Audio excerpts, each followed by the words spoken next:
Pembahasan di pagi hari ini kita akan membahas tentang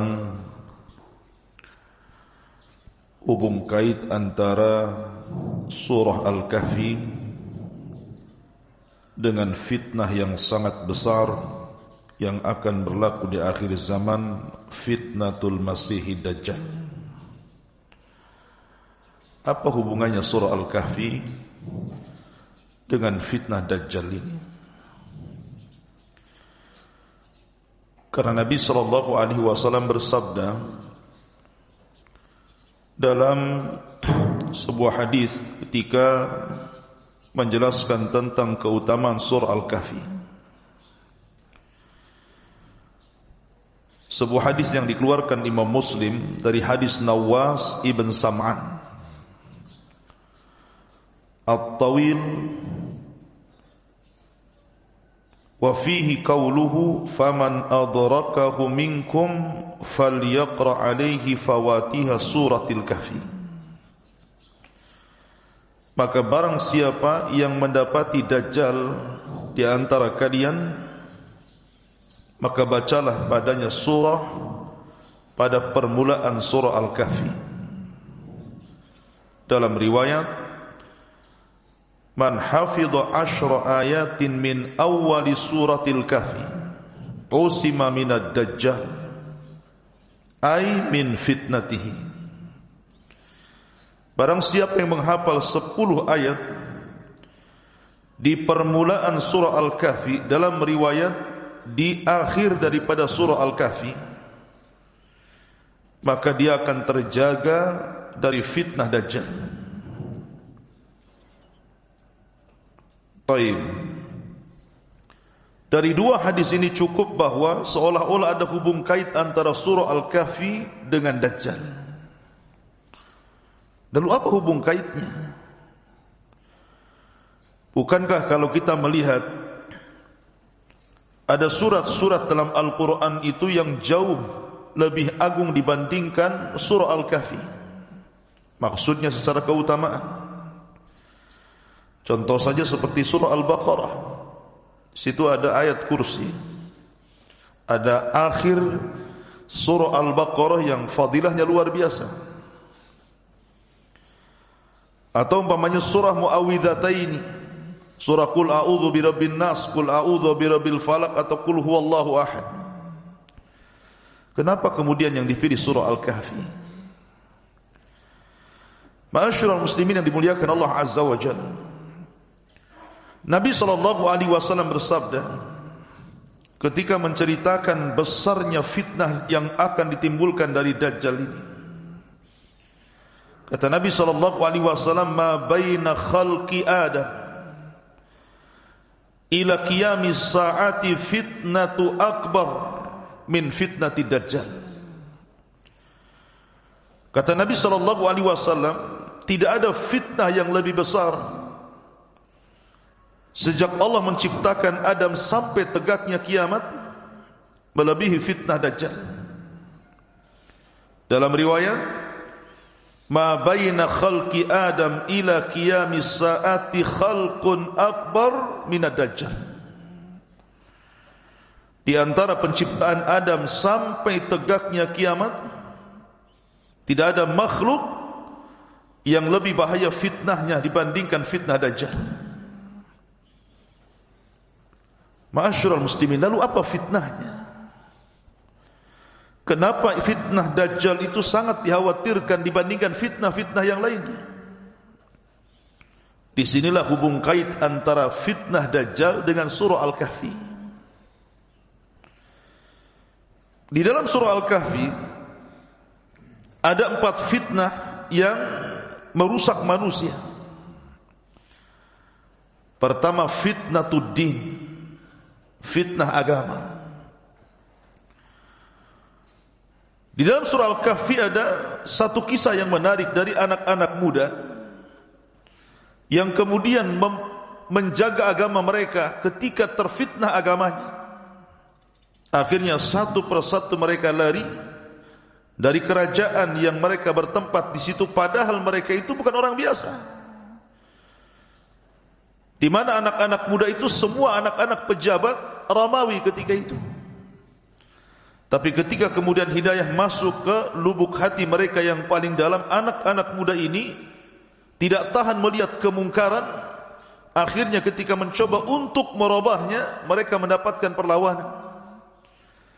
Dari situ mereka ingin menyelamatkan agama. Akhirnya mereka pergi satu persatu dari tempat mereka tanpa ada koordinasi. Berjumpalah mereka di gua yang kisahnya disebut Ashabul Kahfi. Kenapa mereka sampai di gua? Karena menyelamatkan agama mereka. Ini fitnah pertama yang ada dalam surah Al-Kahfi. Kemudian fitnah yang kedua adalah fitnatul mal, fitnah harta. Dan itu disebutkan dalam kisah Ashabul Jannataini. Ketika Allah mengatakan walaula iddakhalta jannataka qulta ma sya Allah la quwwata illa billah in taraini ana aqalla minka malan wa waladan ila akhiril kisah. Ini menceritakan tentang kisah pemilik dua kebun yang kufur nikmat, akhirnya Allah Subhanahu wa taala binasakan kebunnya. Yang kedua fitnah harta. Kemudian yang ketiga fitnah al-ilmi, fitnah pengetahuan. Karena dalam surah Al-Kahfi itu ada satu kisah yang menarik tentang perjalanan Musa kepada Khidir. Musa itu jauh lebih istimewa dibandingkan Khidir. Gimana tidak, Musa itu kalimur rahman, ulul azmi, rasul, sekaligus nabi, banyak mukjizat, nabi yang paling masyhur dari nabi-nabi Bani Israel. Tapi Khidir, dia bukan ulul azmi, dia bukan kalimur rahman, kenabiannya diperselisihkan apakah dia nabi ataukah bukan. Tapi kenapa Allah menyuruh Musa untuk belajar kepada Khidir? Karena fitnah pengetahuan. Ketika ada seseorang yang bertanya kepada Musa, saat itu Musa sedang berceramah, berkhutbah, dan mengatakan, ya Musa, apakah ada manusia yang lebih paham, lebih alim dibandingkan dirimu? Kata Musa, tidak ada. Maknanya tidak ada yang lebih alim dibandingkan diriku. Perkataan Musa ini tidak salah, karena memang tidak ada orang lebih alim di zaman itu melebihi Musa. Cuman masalahnya, harusnya dia membumbui kalimatnya dengan insya Allah. Harusnya dia mengatakan insya Allah tidak ada. Tapi dia lupakan kalimat insya Allah. Maka Allah Subhanahu wa taala akhirnya atabahu Musa.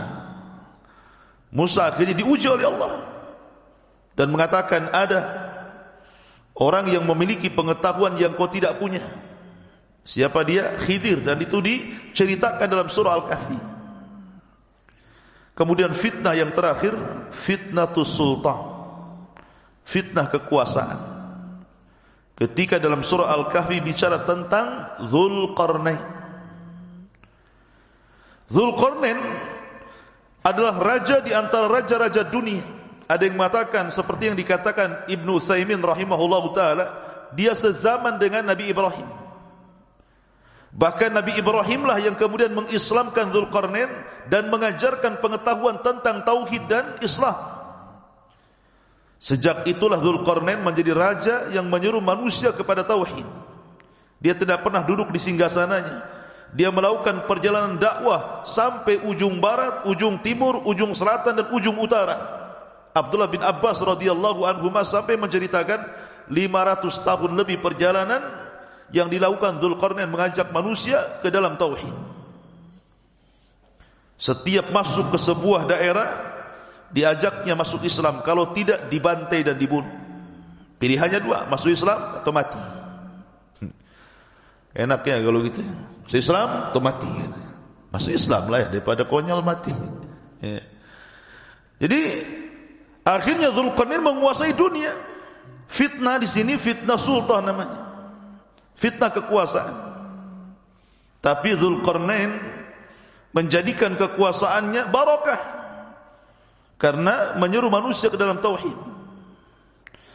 Lah 4 fitnah ini ikhwatu fiddin semua ada pada Dajjal. Dajjal akan datang dengan 4 fitnah ini. Yang pertama, fitnatud din, fitnah agama. Apa yang ditimbulkan Dajjal? Memfitnah agama orang.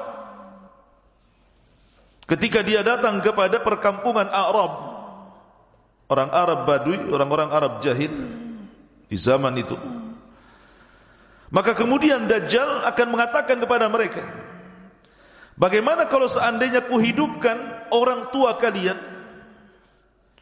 Apakah kalian akan mengatakan anni rabbuk, saya Rabb kalian? Maka akhirnya Dajjal kemudian menghadap kuburan-kuburan orang-orang tua mereka, kemudian mengatakan ukhruju, keluarlah kalian. Tiba-tiba keluar dari kuburan mereka. Yang keluar ini sebenarnya bukan manusia tapi syaitan. Karena Dajjal itu memang tukang sihir. Kemudian setelah dihidupkan orang tua mereka, padahal jelmaan dari syaitan, maka orang-orang tua ini kemudian mengatakan kepada anak-anak yang di hadapannya, wahai ya bunai, wahai anakku, sesungguhnya orang ini adalah ilah Tuhan, fa'budhu, sembahlah dia. Maka akhirnya orang-orang Arab Badui jahil, mereka menyembah Dajjal, karena salah satu pengikut Dajjal adalah diikuti Arab, orang-orang Arab yang jahil. Ikut tuh, agamanya terfitnah di sini. Ya. Kemudian yang kedua, Dajjal itu mau fitnatul mal, fitnah harta. Bagaimana tidak mau fitnah harta, ikhwatu fiddin?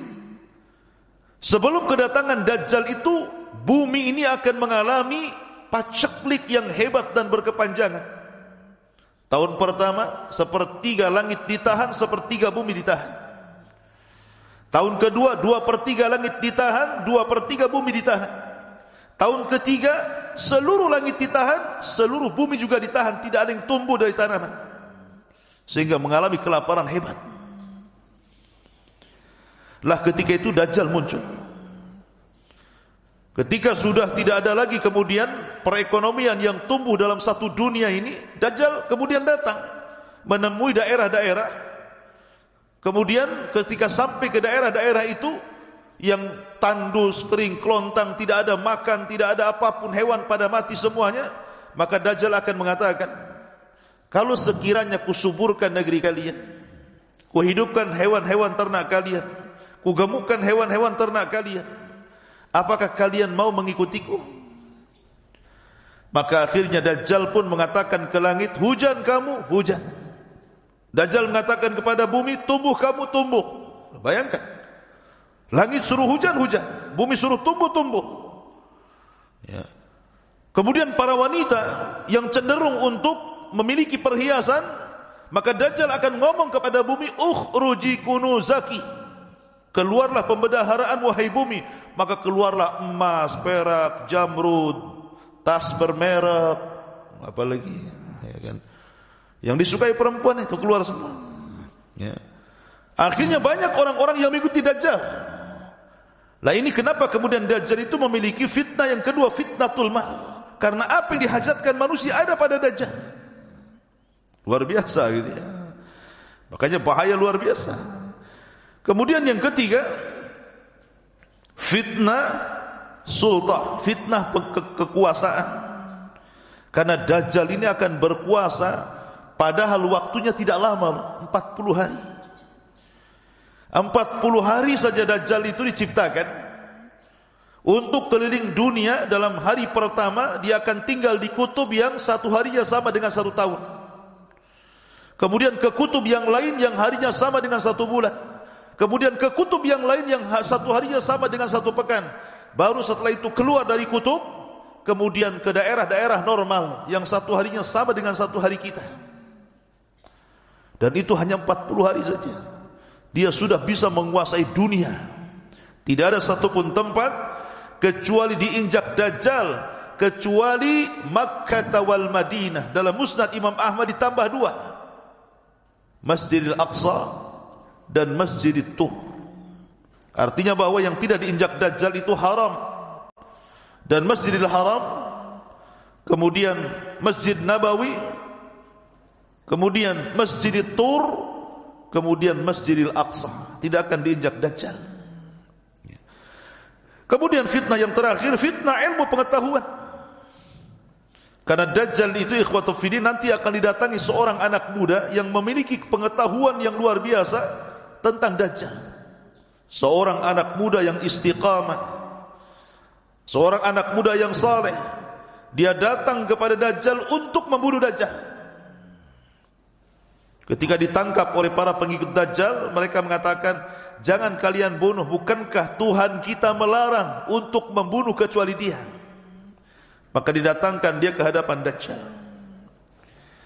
Sesampainya di hadapan Dajjal, maka Dajjal akhirnya mengatakan kepada anak muda itu, maukah kau bersaksi saya ini Dajjal? Maka anak muda ini mengatakan, tidak, wallahi saya tidak akan mengatakan engkau ini Dajjal. Maka dibelahlah anak muda ini menjadi dua dari kepalanya ini, belah jadi dua. Matilah dibelah jadi dua. Ya. Darahnya berceceran. Kemudian Dajjal berjalan di tengah-tengahnya itu. Kemudian Dajjal berteriak pada pengikutnya, bagaimana menurut kalian kalau kuhidupkan lagi anak muda ini? Apakah kalian mengakui saya Tuhan kalian? Serentak seluruh pengikut Dajjal mengatakan, anta rabbuna, kau adalah Rabb kami. Maka Dajjal mengatakan kepada anak muda yang dibelah dua itu, hiduplah kamu. Tiba-tiba hidup kayak punya ilmu rawa rontek. Untuk rawa rontek. Ya. Jadi hidup lagi dia. Kemudian Dajjal mengatakan kepada anak muda itu, kamu tadi sudah kumatikan, sekarang kuhidupkan. Maukah kau mengatakan saya Tuhanmu? Anak muda ini mengatakan tidak. Bahkan semakin yakin engkau adalah Dajjal yang dihabarkan Nabi SAW. Marah Dajjal. Diambilnya pisau dan hendak menusuk anak muda itu, tapi tidak bisa. Sudah tidak bisa lagi memiliki kesaktian pada awalnya, lemah dia. Karena takut kelemahannya ketahuan manusia, maka Dajjal pun kemudian melempar anak muda itu ke samping kirinya, yang merupakan api yang menyala dari bawah, padahal hakikatnya air dan masuk ke dalam surga. Walaupun di samping kanannya ada air, padahal hakikatnya api dan masuk ke neraka. Anak muda ini sebelum dilempar ke dalam api, dia berteriak dan mengatakan, lihatlah wahai manusia, jangan kalian percaya dengan orang ini, fa innahu dajjalun kadzab. Dia Dajjal pendusta. Tetapi orang-orang kadang sudah fanatik buta, sudah akhirnya tidak peduli dengan teriakan anak muda ini. Masuklah ke dalam api yang hakikatnya air. Ini fitnah ilmu namanya. Ya. Lah, Dajjal itu membawa 4 fitnah ini. Makanya kenapa dalam surah Al-Kahfi itu, inilah di sini letak hubung kait antara surah Al-Kahfi dengan Dajjal. Karena dalam Dajjal itu ada 4 fitnah, fitnah agama, fitnah harta, fitnah kekuasaan, dan fitnah pengetahuan. Subhanallah ikhwan. Sesakti-saktinya Dajjal, sesakti-saktinya Dajjalnya, Dajjal itu sakti ikhwan, tapi dia tidak bisa menghapus kafir di dahinya. Sesakti-saktinya Dajjal tidak bisa menghapus kalimat kafir di dahinya. Dan kalimat itu bisa dibaca oleh seorang mukmin, seorang yang pernah membaca atau yang tidak tahu membaca, orang yang pernah menulis atau yang tidak tahu menulis, bisa melihat di dahi Dajjal itu kafarah, bukan non muslimnya, kafarah. Ya. Lah dari sini bahwa Dajjal itu sebenarnya lemah. Ketika dia mengatakan saya Tuhan kalian, dia sendiri tidak sanggup menghapus kalimat kafir di dahinya. Yang kedua, Dajjal ini jelek. Gimana ndak jelek juga? Matanya saja seperti itu. Makanya kalau ada orang marah itu, matamu mungkin dari Dajjal itu kali ya. Ya. Jadi Dajjal itu matanya jelek, sudah awar buta sebelah, yang satunya nonjol ke depan. Pandai jelek tuh. Kemudian kakinya bengkok lagi, jalannya egang bahasa kitanya. Karena betisnya bengkok, kayak busur panah. Gimana tuh jalannya? Ya, orang yang pokoknya disifatkan oleh Nabi SAW, Dajjal itu seburuk-buruk badan, seburuk-buruk penampilan. Tidak ada ganteng-gantengnya Dajjal itu. Kalau memang Dajjal itu sakti, dan dia seorang Tuhan, mestinya dia bisa merubah dandanannya kan? Minimalnya yang nonjol itu matanya dimasukkan kembali, yang a'war itu kemudian disembuhkan. Tapi Rasul yang mengatakan inna rabbakum laisa bi'a'war wal masihud dajjal a'war. Rabb kalian tidak buta sebelah, tetapi Dajjal adalah buta sebelah. Dia tidak bisa menghapus kebutaannya, dia tidak bisa menjadikan lurus kakinya. Subhanallah ya. Maka Dajjal adalah manusia biasa yang Allah Subhanahu wa taala berikan kemampuan uluhiyah, walaupun tidak memiliki kemampuan uluhiyah, hanya sebagai fitnah yang sangat besar. Makanya dari sini ikhwatu fiddin yang dimuliakan Allah Azza wa Jalla, lakukan 4 perkara. 1, kata Nabi SAW, perbanyak doa menghindar diri dari Dajjal pada setiap solat wajib ataupun sunnah dalam tasawuf akhir sebelum salat. Mintalah dari 4 perlindungan. Salah satunya a'udzubika min syarri fitnatil masihid dajjal. Yang kedua, bacalah surah Al-Kahfi 10 awal atau 10 akhir, atau lebih baik baca semua. Kemudian yang ketiga, kata Nabi SAW, solusinya belajarlah agama. Karena yang bisa menghadapi Dajjal adalah orang yang berilmu, orang yang istiqamah, sebagaimana kisah anak muda tadi. Tetapi walaupun demikian, jangan kemudian kita ingin meniru anak muda dalam hadis itu, dicarinya Dajjal, jangan. Karena Nabi yang mengatakan, man sami'a bid-dajjal falyan'a anhu, siapa yang mendengar di sana muncul Dajjal, lebih baik menghindar, lari, kabur, cari cara langkah 1000 bahasa kitanya. Bukan kaki 1000, langkah 1000, maksudnya lari. Jangan dekat-dekat. Kenapa?